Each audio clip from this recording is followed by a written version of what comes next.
Desaparece gente. Desaparecen aviones. Desaparecen barcos. ¿O no? ¿Estas desapariciones son accidentes? ¿O son cuentos chinos, consecuencia de causas naturales o de causas sobrenaturales? ¿Se puede pasar a otro punto del tiempo y el espacio? ¿Qué desaparición es más difícil de explicar? ¿Y cuál es más difícil de aceptar?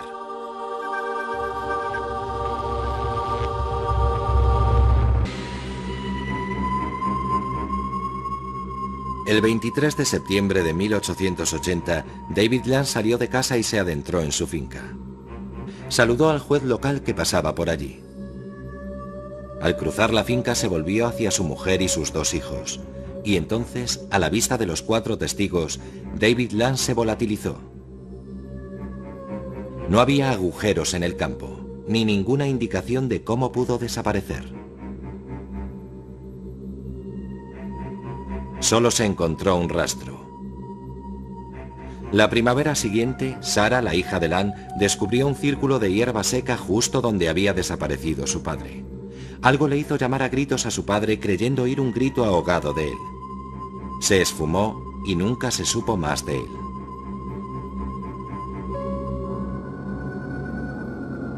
Pero ¿cómo puede alguien desaparecer de repente?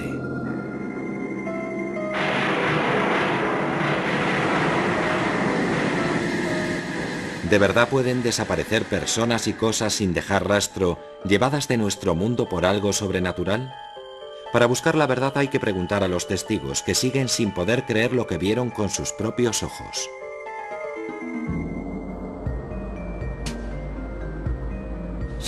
Me ha pasado varias veces. Voy conduciendo por una carretera recta y al mirar por el retrovisor reparo en un coche detrás de mí. Vuelvo a mirar a los pocos segundos y para mi sorpresa no hay nada. El coche se ha evaporado. Me digo que habrá tomado una bifurcación que yo no he visto. Aunque en una carretera sin curvas es inexplicable que alguien estuviera allí y al momento ya no esté. Es un misterio. Otros no se toman esos misterios tan a la ligera. Mi amigo propuso salir al embalse. Se llegaba por un camino vecinal estrecho. Yo iba delante y vi a esa mujer que venía hacia mí por el camino. Llevaba un vestido de lunares y cuando estaba a unos 20 metros de mí, de pronto se dio media vuelta y pasó por lo que yo tomé por una puerta en el seto. Así que seguimos caminando, y al llegar a la altura donde creí verla desaparecer, descubrí que no había puerta en el seto, y que no había explicación a su desaparición. Todo parece indicar que se volatilizó. Una experiencia perturbadora, pero para Davis fue solo el comienzo. Como tantos implicados en desapariciones, su interés empezó a rozar la obsesión, pues se embarcó en una investigación de por vida y encontró historias en una fuente no por conocida menos inesperada.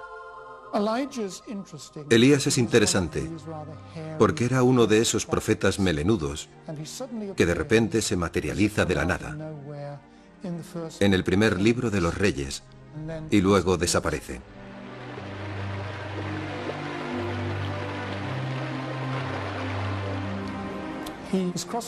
Está cruzando el Jordán con su discípulo, y al llegar a la otra orilla, descienden del cielo eso que llaman un carro de fuego y caballos de fuego. Y al mismo tiempo un tifón parece llevarse a los cielos a Elías, que desaparece. ¿Fue un fenómeno meteorológico o una desaparición sobrenatural? Los tifones no se llevan así a la gente, salvo en la Biblia, claro.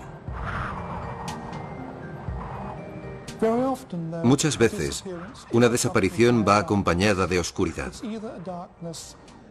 Puede deberse a un eclipse de sol o a una fuerte tormenta. Eso no desalentó su investigación.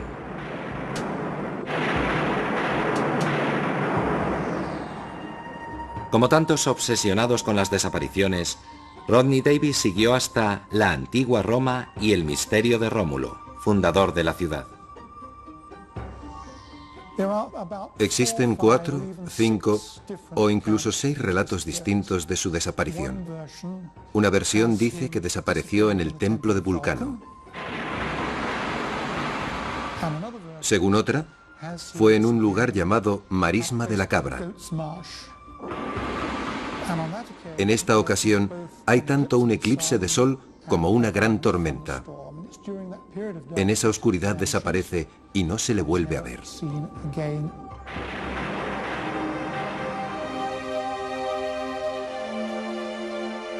Esas historias de dioses y héroes tienen más de mito que de realidad.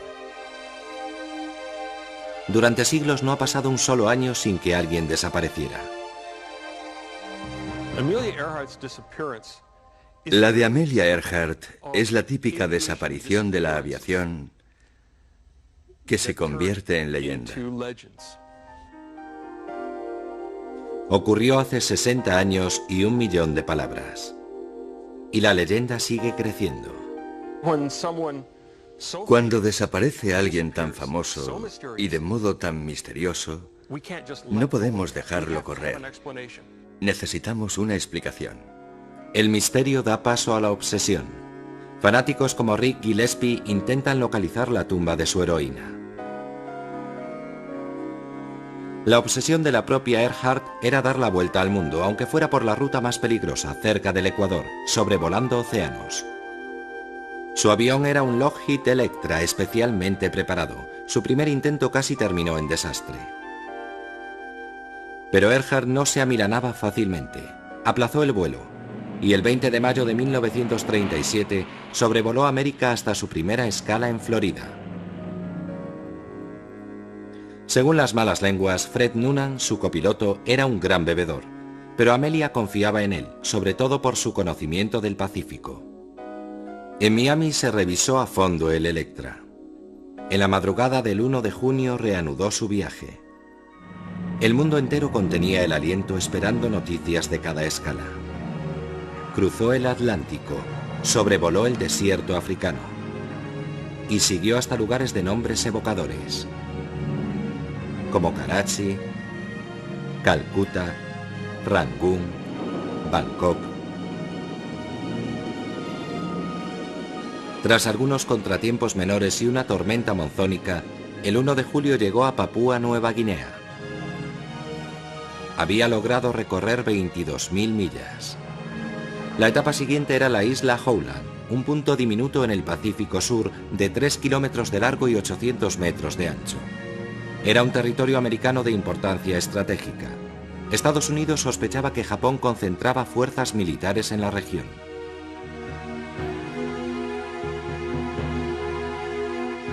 Amelia sobrevolaría el polvorín. Ignorando el peligro, el 2 de julio el Lockheed de Amelia despegaba para cubrir las 2.500 millas hasta Howland.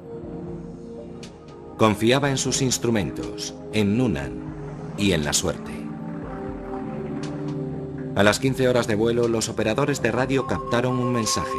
Estamos volando en círculo. ¿Sobre qué isla? A las 5 horas otra señal indicaba que seguía buscando.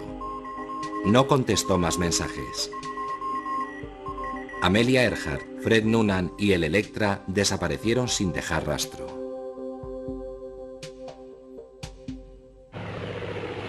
Casi un centenar de aviones peinaron el Pacífico.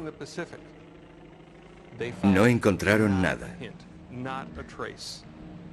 Durante la búsqueda, se creyó oír sus llamadas de socorro. Se esperaba encontrarla en cualquier momento. Pero no fue así. Se pusieron muchas esperanzas en el rescate y en el éxito de tanto despliegue naval, pero fue inútil. Lo único que aparecieron fueron rumores. Se barajó su captura por los japoneses, o que hubiera partido en misión de espionaje. En los años 60, un equipo de periodistas americanos encontró testigos en Saipán. Hablaron de un avión que cayó al mar y de un hombre y una mujer cautivos. Saipán estaba dentro del área de autonomía del avión, pero no había pruebas concluyentes. Entonces Gillespie tropezó con algo que otros habían pasado por alto. Hace poco, por un documento hallado en los archivos de una nación del Pacífico, supimos que en 1940, es decir, 3 años después de la desaparición de Earhart, las autoridades británicas encontraron los restos de una persona abandonada en la isla que falleció allí tras intentar sobrevivir. Para entonces, la historia de Amelia Earhart tenía el sello de una desaparición clásica. Un viaje épico, una persona famosa, una desaparición repentina. Para una legión de fanáticos que peinaban tierras y mares buscando su rastro, el viaje a la isla Gardiner era irresistible. En ese mismo sitio encontramos fragmentos de un zapato. Se trata de calzado americano de mediados de los años 30. Es de mujer y encaja con el estilo y la talla de calzado que llevaba Amelia Earhart cuando desapareció. Está claro que los restos que aparecieron en Gardiner en 1940 son de Amelia Earhart o de Fred Noonan. Quizá porque se extraviaron los huesos, nunca se pudo saber de quién de ellos eran. Sospechamos que eran de Noonan porque en los restos humanos es más fácil identificar el género si se dispone de parte de la pelvis y del cráneo, como fue el caso. Si es Noonan, ¿dónde está Amelia? Si hay 2 personas abandonadas en una isla, no morirán en el mismo momento. Una de ellas sobrevivirá a la otra y no se quedará ahí sentada viendo cómo los cangrejos se comen a su colega. Hará todo lo posible por enterrarlo. Si estamos en lo cierto, ahora los huesos de Amelia descansan en una tumba anónima, seguramente cerca de donde se encontró el otro cadáver. Luego hay que preguntarse qué fue del avión, si existe alguna prueba de que haya estado allí, y resulta que sí. Encontramos fragmentos de aluminio y de otro material que procede de los restos de un avión. Este trozo de metal nos dice mucho. Hemos comprobado que corresponde a un parche instalado en los bajos del avión de Earhart, en esta posición, justo aquí.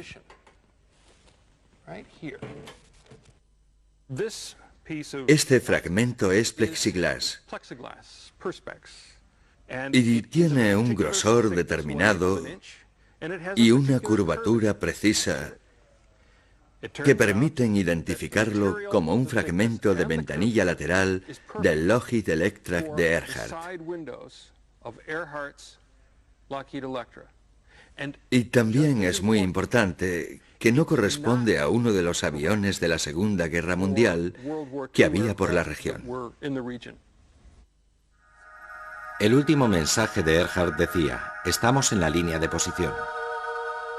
No habían divisado Howland y la buscaban volando a lo largo de esa línea. Si Noonan calculó mal la línea de identificación, esta debió ponerles sobre la pista. Volando en esa línea, debieron sobrevolar la isla Gardiner.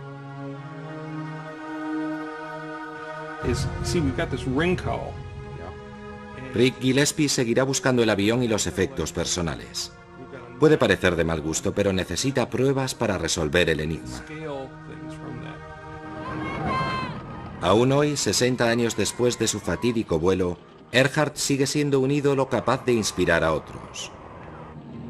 La aviadora americana Linda Finch consiguió su objetivo, dar la vuelta al mundo en 2 meses y medio. Pero Amelia Earhart no es la única americana famosa desaparecida entre una nube de rumores.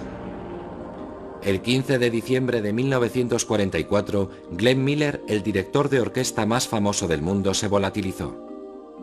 Había recibido órdenes de volar a París y embarcó en un Norseman monomotor pilotado por Johnny Morgan. No entendí por qué Johnny Morgan se empeñó en volar ese día. Había niebla. Hacía un día de perros y él no tenía experiencia. El Norseman despegó a pesar de las inclemencias. Fue la última vez que los vi. El Norseman nunca llegó a París. Desde entonces ha habido mucha controversia en torno a lo que ocurrió ese fatídico día. Victor Gregory, excomandante de bombarderos, cree que un miembro de su tripulación fue testigo de la suerte del Norseman. Volvíamos de una incursión frustrada sobre la ciudad alemana de Schegan y teníamos órdenes de echar al mar las bombas, sobre todo el pastel de 4.000 libras, que era muy peligroso si se aterrizaba con él a bordo. Después de que soltáramos las bombas, el copiloto vio una avioneta que bajaba por estribor y la identificó inmediatamente como una Norseman.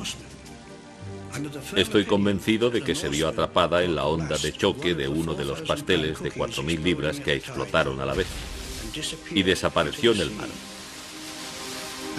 Después supe que el único Norseman que voló aquel día fue el de Glenn Miller, así que no me cabe duda de que yace en el fondo del canal. Esa es una teoría, pero hay otras, más suspicaces y quizá más plausibles. El detective Gordon Buchan cree que el avión no se estrelló, ni Glenn Miller con él. Tengo en mi poder una copia del registro de todos los aviones Norseman 70.285 y demuestra que ese Norseman voló por la zona de Nueva York hasta el 29 de enero de 1947, en que fue desguazado. Es decir, unos 3 años después de la supuesta desaparición de Glenn Miller. Cuando hice preguntas y llamé a varias puertas del Ministerio de Defensa, esas puertas se cerraron rotundamente. Nadie, al parecer, quiere hablar de la desaparición de Miller. Otros también creen que ha habido una tapadera de alto nivel.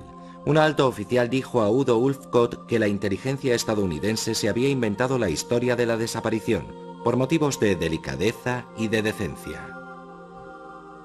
Después de 1945, cuando la inteligencia alemana cooperó con la americana, los americanos mencionaron que Glenn Miller no murió en ese accidente de avión. Los alemanes quisieron saber qué pasó, y los americanos dijeron, bueno, murió en una casa de putas, pero por entonces no podíamos contar eso a la gente, así que inventamos la versión de que murió en un accidente de avión. Para confirmar esto, la familia de Glenn Miller tampoco cree en un accidente.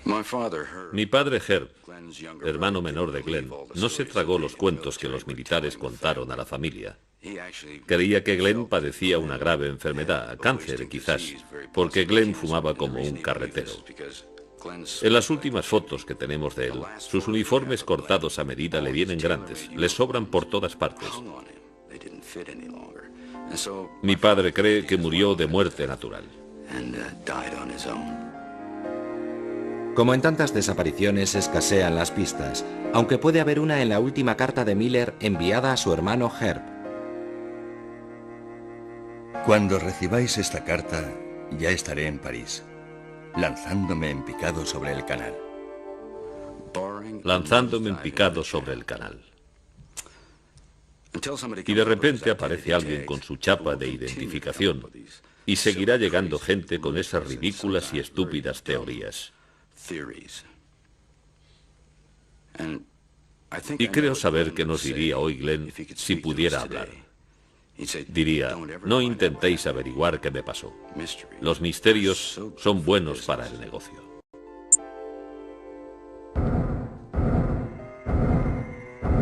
El sexo y la fama son ingredientes explosivos en las desapariciones, tanto como el poder. John Stonehouse era un político ambicioso que hubiera podido llegar a primer ministro británico. La alarma sonó cuando, estando de vacaciones en Florida, no se presentó a un mitin que iba a dar. No apareció, ni tampoco a cenar. Así que echaron abajo la puerta de su habitación y encontraron todas sus cosas, su pasaporte y su dinero, que era mucho. La policía peinó la playa cubana, pero ni rastro. Cada vez que aparecía un cadáver a 200 kilómetros a la redonda, todos se preguntaban si sería él. Corrieron rumores de que tenía problemas financieros, lazos con la mafia, o de que era un agente secreto, y él sin aparecer. Debió ahogarse. Le damos por muerto. Aunque entonces no lo supiera, la policía tenía en sus manos una prueba de peso, su pasaporte. John Stonehouse había leído este libro de Frederick Forsyth. El chacal desaparece asumiendo la identidad de un fallecido. John Stonehouse había acudido a esta tienda de su circunscripción para investigar la historia de un votante fallecido llamado Clive Markham. Un año después, la policía australiana irrumpió en una casa de Sydney. La verdad salió a la luz. Agobiado por las deudas, Stonehouse había organizado su propia desaparición. He sufrido traumas porque algunos de los ideales por los que he peleado durante 30 años de intensa vida política se han quedado en nada. Eso me afligió, me afectó mucho. Es uno de los motivos por los que me vine abajo. Stonehouse estaba acabado, acusado de 21 delitos, entre ellos fraude y usurpación de identidad. Pero Stonehouse desapareció ante todo por un lío de faldas, con su bonita secretaria, Sheila Buckley. Fue su afán por verla lo que puso a la policía sobre la pista de su escondite.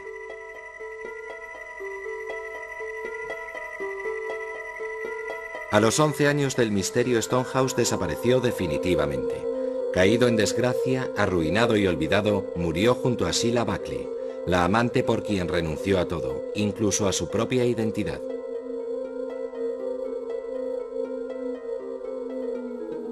Si la desaparición de aficionado de Stonehouse se debió al más trivial de los motivos, otros son más calculadores y profesionales. La pista la encontramos de nuevo en el título de esa novela de Frederick Forsyth, pero esta vez la desaparición es mucho más siniestra. Durante los años 70 y 80, las ciudades europeas se convirtieron en blanco de las acciones terroristas de varios grupos clandestinos. Era evidente que alguien intentaba poner sobre el tapete mundial la cuestión palestina, pero cuando se disipaba el polvo de las explosiones ya no estaba. Ocurrió de repente. En Londres atacaron a Lord Schiff, destacado sionista y presidente de Marks & Spencer. Se abrió la puerta del baño y entonces vi una pistola. Eso fue todo. Entonces, en 1975, se produjo el ataque más audaz en la sede de la OPEP, en Viena. Hubo 3 muertos y se tomaron 11 rehenes, entre ellos algunos ministros. Los liberaron tras un vuelo al norte de África. ¿Quién era el cerebro? ¿Esta oscura figura que estrecha la mano de un prisionero y abraza al ministro venezolano del petróleo? Se le puso un apodo, Carlos el Chacal, porque desaparecía utilizando disfraces y nombres prestados. Una redada en un piso franco de Londres permitió dar con una pista. Una anotación en un libro que apareció en un arsenal dio a la prensa el verdadero nombre. Por fin el Chacal tenía una identidad. Ilich Ramírez Sánchez. Quería ser una estrella y tomó la vía del terrorismo para lograrlo.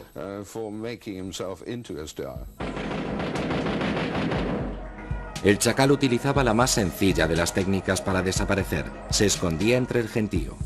Aunque lo buscaban en Europa, frecuentaba pisos francos en Inglaterra y Francia y se escurría cambiando de identidad y de pasaporte. Solo durante los años 70 usó más de 20 identidades distintas. Y tenía amigos secretos e influyentes. Si se estrechaba el cerco, contaba con apoyos suficientes para desaparecer en Europa del Este o en Oriente Medio. Pero la perseverancia del periodista David Yallop acabó dando con él. Es el hombre más buscado del mundo, número 1 en la lista de Interpol desde 1975. Bueno, pues está aquí, en Damasco. Digan lo que digan a Saad al-Idubar, jefe de los servicios secretos, sé que está aquí. En agosto de 1994 le abandonó la suerte. El hombre que durante 2 décadas despistó a la policía fue detenido en una clínica de Jartum cuando estaba anestesiado. Las fuerzas de seguridad sudanesas lo entregaron a Francia. A finales de 1997 fue condenado a cadena perpetua por matar a 2 agentes franceses. Carlos no volvería a desaparecer. La mayor parte de las desapariciones humanas se pueden explicar por sentido común o fuerzas naturales. Pero hay algunas que desafían toda lógica y parecen sobrenaturales. Algunas de las más sonadas se han producido en la costa sudeste de América, una pequeña zona famosa por sus inexplicables desapariciones, el llamado Triángulo de las Bermudas. Hay docenas de relatos de barcos, aviones y personas desaparecidas en extrañas circunstancias,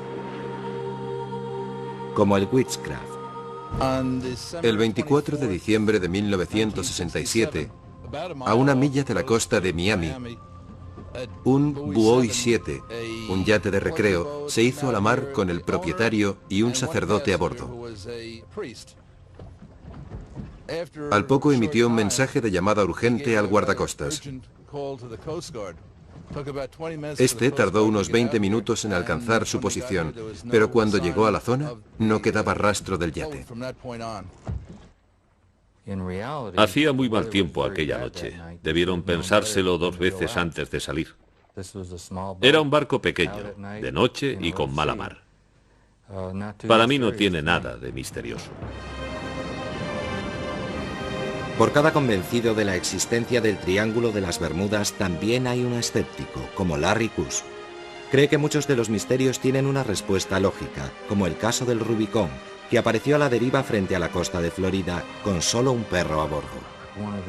Se desató sobre La Habana uno de los huracanes más fuertes de todos los tiempos. El Rubicón estaba en el puerto, sus amarres se rompieron y el barco salió a alta mar a la deriva hasta que dieron con él.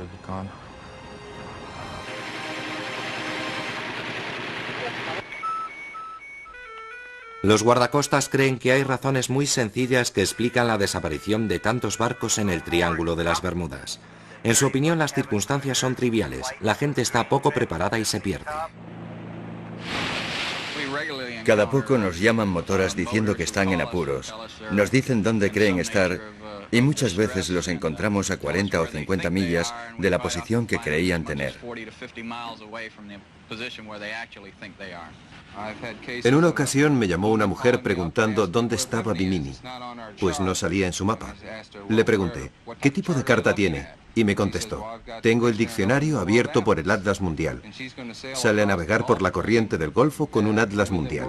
Este es un caso típico de llamada. Entonces, ¿qué es el Triángulo de las Bermudas y dónde está exactamente? No es triangular, sino más bien romboide. El triángulo se define como la línea que va de Florida a Puerto Rico, de ahí a Bermudas y de vuelta a Florida.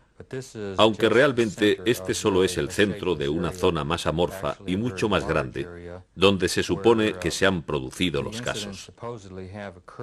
Pero no ocurren todos en el triángulo central, como dice la gente. Resulta difícil explicar el número de desapariciones en este cementerio de la navegación. Aquí se encontró abandonado el Marie Celeste y también aquí han desaparecido cargueros enormes. Goletas y grandes buques cisterna desaparecieron sin dejar rastro. Los aviones comerciales y privados despegan sin preocupación. Otros creen que aquí pasa algo más sobrenatural. Aquí, cerca de la costa de los Estados Unidos, ha ocurrido o está ocurriendo algo que desafía las leyes de la naturaleza que conocemos en la actualidad. No sabemos lo que es, por eso es un misterio, porque no sabemos resolverlo. Si supiéramos qué hay ahí, no sería un misterio. Usted no me estaría filmando y yo no habría escrito un libro sobre el tema. Hay un incidente que ha contribuido más que ningún otro a forjar la leyenda y estará vinculado para siempre al Triángulo de las Bermudas. El 5 de diciembre de 1945, 5 Avengers de la Armada Americana salieron en misión de entrenamiento rutinario. Pero algo falló. La torre de control captó mensajes inexplicables. Los pilotos decían que se habían perdido. El mar y el cielo parecían extraños. Y luego, Silencio. Se envió un avión de rescate Mariner. También él perdió el contacto por radio. Entonces se acometió un rastreo a fondo día y noche. Se habían esfumado 5 Avengers, un Mariner y 23 tripulantes. Jamás se encontraron supervivientes ni restos del naufragio. Entraron en el triángulo diabólico y no volvieron a salir. El misterio no era tanto cómo se habían perdido, sino cómo pudieron desaparecer. Bueno, los Martin Mariners tenían un historial de explosiones. Llevaban varios miles de litros de combustible y lo que pasó es que el avión explotó en pleno vuelo a los 27 minutos de despegar, como vieron varias personas desde un barco de la Armada.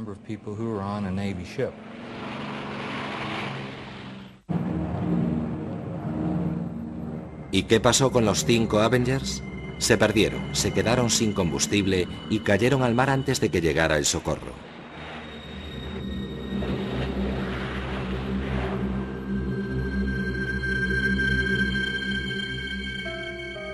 La historia del vuelo 19 se ha incorporado a la mitología popular.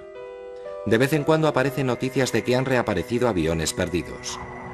Una versión afirma que estuvo dando vueltas sobre el desierto cuando lo devolvieron los extraterrestres que lo secuestraron en 1945. La leyenda se basa en buena parte en los comentarios del comandante, recogidos en una grabación. Las 2 brújulas se han estropeado, sobrevuelo tierra, pero están rotas. Cuando el comandante dice que están rotas las brújulas, el problema no es que hayan fallado, sino que está despistado y no está de acuerdo con lo que dicen. Pero más misterioso es lo que el comandante Taylor se supone que dijo. No vengan detrás de mí, parece como si vinieran de fuera del espacio. En el diario de navegación dice, no vengan detrás de mí. Y esto lo decía cuando hablaba con alguien de tierra, el teniente Cox. Y cuando Cox le dice, volaré dirección sur para encontrarte, es cuando Taylor responde, no vengas detrás de mí, ya sé dónde estoy. En 1945, cuando Taylor dice, parece que vienen del espacio exterior, la gente normalmente no hablaba de ovnis. Desde 1947, hemos recibido y analizado entre 1000 y 2000 informes procedentes de todo tipo de fuentes. Hemos podido explicar satisfactoriamente la inmensa mayoría.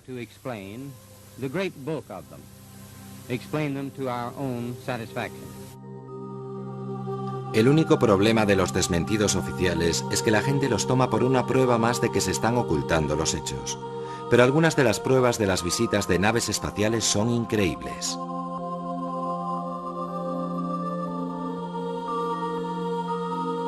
Aunque en la mayor parte de los casos existe una respuesta natural o racional, cada vez hay más casos inexplicables por la implicación de ovnis en la desaparición. Algunos cuentan incluso con la confirmación de testigos oculares. Como casi todo el mundo, al principio Bud Hopkins no creía en el tema. En 1964, mi esposa y un amigo inglés vimos un pequeño objeto metálico, ovalado, como de aluminio blando. No era reflectante, ni tenía luces, ni nada parecido. Eran las 5 de la tarde y buscamos alguna explicación, pensando que sería una especie de globo. No se movía, las nubes avanzaban muy deprisa, y de repente, cuando lo adelantamos y volvimos la vista, ¡zas!, salió disparado desde el mar hacia las nubes. Bajamos corriendo del coche y nos quedamos mirando. Uno de nosotros dijo, será uno de esos ovnis. De golpe me di cuenta de que si era lo que parecía ser, teníamos visita, y el episodio se convertía en el hecho más importante de la historia. Era un objeto sólido, y creo que venía del espacio. ¿Qué estaba pasando? ¿Por qué desaparecía la gente y volvía a aparecer a los pocos minutos? ¿Y qué ocurría entre tanto? Bud Hopkins empezó a investigar y constató que muchas de las víctimas recordaban imágenes recurrentes. Mucha gente menciona un pequeño objeto en una cánula que les insertan en la cavidad nasal con la persona tumbada en la mesa. Por los procedimientos utilizados, parecen tener interés por el sistema nervioso del hombre y por sus órganos reproductivos. Dedican mucha atención a la cabeza. Esta explicación de que la gente desaparece un rato para que los extraterrestres puedan examinar la humanidad puede parecer increíble, pero Hopkins cree que hay casos fuera de duda. El caso de abducción más importante que conozco es el de Linda Cortilla. Ocurrió en Nueva York en noviembre de 1989. Linda recuerda haber percibido una presencia en la habitación justo antes de dormirse y sintió que sus piernas y luego su cuerpo se iban paralizando. Reconoció lo que era por experiencias anteriores, así que abrió los ojos y vio una pequeña figura gris con una cabeza grande de pie junto a la cama. Entonces perdió el conocimiento. Después recuerda haber salido flotando por su ventana del 12º piso en un rayo de luz azulado y subir por un ascensor invisible hasta la nave que aguardaba arriba. Recuerda estar tumbada en una mesa, lo que pasó dentro de la nave, etc., y cómo la devolvieron a su piso. 15 meses después, recibí una carta de 2 hombres que decían ser policías y después reconocieron que eran agentes de seguridad del gobierno, diciendo que estaban en un coche aparcado debajo de la autopista federal, muy cerca del apartamento. A las 3:15 de la madrugada avistaron un ovni sobre el edificio que de pronto encendió las luces y emitió un rayo azul descendente. Vieron 4 figuras en posición fetal salir flotando de la ventana del piso 12. Luego se desplegaron. Una era una mujer en camisón blanco y las otras 3 figuras no eran humanas. Se desplegaron y ascendieron hasta la nave y ésta se elevó sobre la autopista y fue vista hundiéndose en el East River. Es increíble porque se trata de una abducción con testigos, pues he entrevistado a gente de 5 sitios distintos y todos ellos vieron cómo ocurría la totalidad o parte de esa abducción aquella noche. Por ejemplo, una mujer contaba que su coche se detuvo en el puente de Brooklyn, se apagaron los faros y de golpe vio esa luz brillante sobre el edificio de apartamentos y se dio cuenta de que era una nave y vio las figuritas desplegándose por la ventana.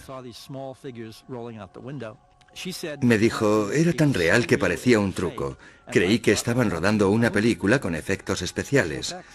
En este caso hay testimonios de 20 personas. Así que hay que descartar una explicación psicológica, pues como dijo Linda, si estaba alucinando, ¿cómo vio tanta gente mi alucinación? Los ovnis no son la única fuente de relatos que parecen más extraños que la ficción. ¿Qué hay de la capacidad de desaparecer volviéndose invisible? ¿Puede ocurrir?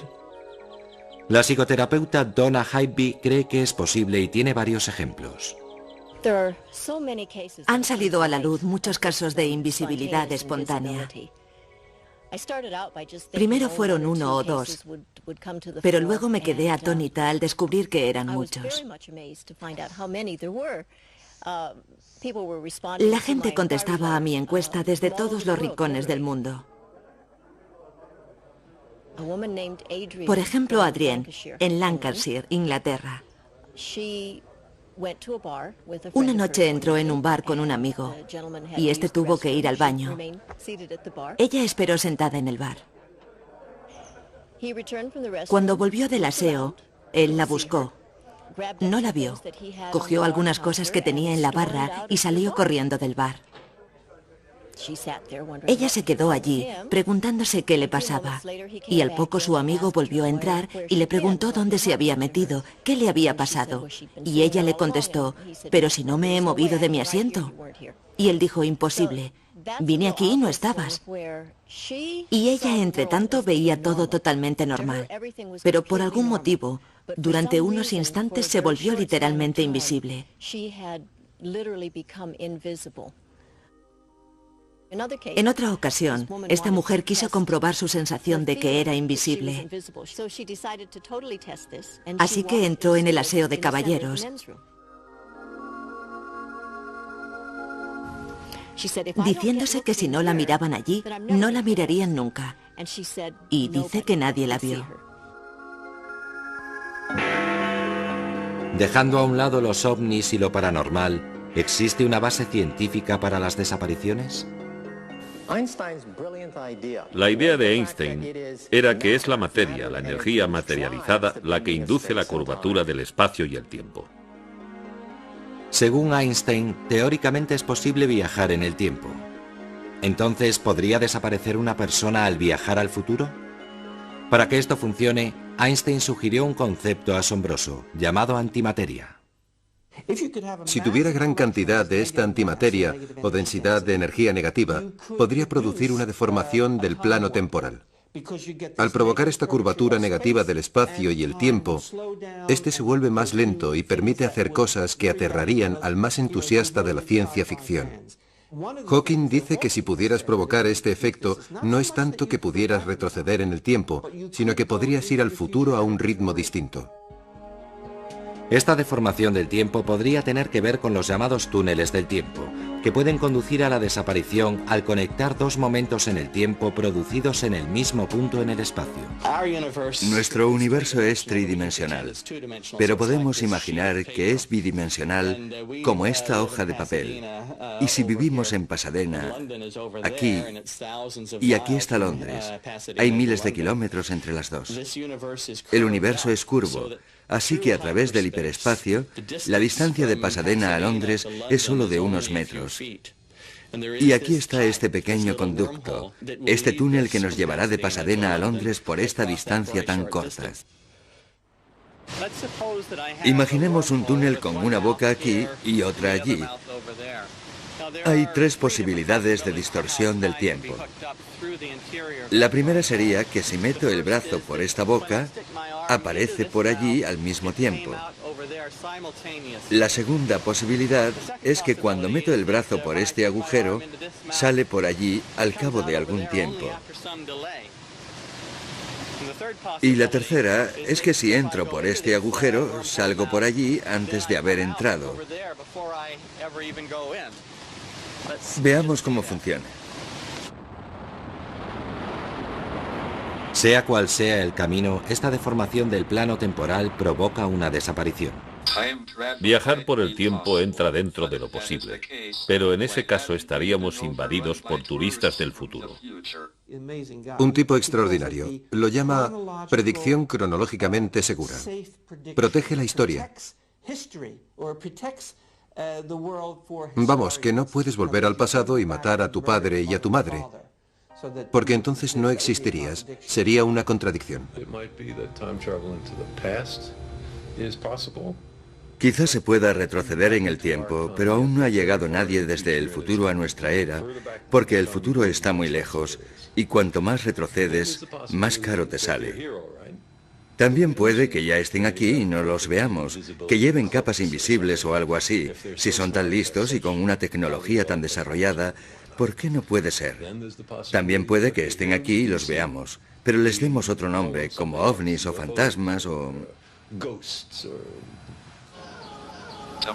Para que se pueda viajar en el tiempo, se necesita tanto la relatividad general, que describe una estructura del universo a gran escala, como la mecánica cuántica, que rige varias pequeñas escalas. En su formulación actual, estas dos teorías son incompatibles, así que debemos encontrar otra que las concilie. Quizá la respuesta esté entre la física de los cuerpos grandes, como los planetas, y las fuerzas diminutas que afectan a los átomos. Si existen los viajes en el tiempo, causarán desapariciones en los túneles del tiempo. Una deformación del tiempo.